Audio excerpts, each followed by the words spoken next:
Élancée, gracile, filiforme, aérienne, légère, autant d'adjectifs qui qualifient le travail de Jean-François Glabic. Après une retraite prématurée de l'éducation nationale, ce Rouennais entame une deuxième vie professionnelle, sculpteur de métal et de papier. Dans son atelier, cet artiste autodidacte, après avoir pendant 40 ans exploité les différentes techniques de la peinture et la sculpture, a trouvé son langage et sa voix, façonner du métal et le recouvrir de papier.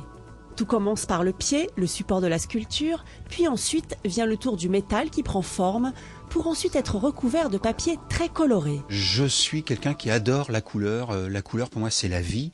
Et la sculpture, bon, elle est inerte, mais par la couleur, je vais aussi, un peu comme un peintre qui va donner du mouvement à son tableau. Si je veux une sculpture qui soit aérienne, qui semble s'envoler dans les 3 dimensions, je vais aussi essayer de l'atteindre par des couleurs. Des couleurs trouvées sur toutes sortes de papiers, des pubs, des prospectus, des serviettes jetables. Le papier est alors collé puis protégé par du vernis avant d'être recouvert de résine pour devenir rigide. D'étranges silhouettes en 3D surgissent alors pour nous raconter de belles histoires. J'essaie toujours de chercher à raconter une histoire.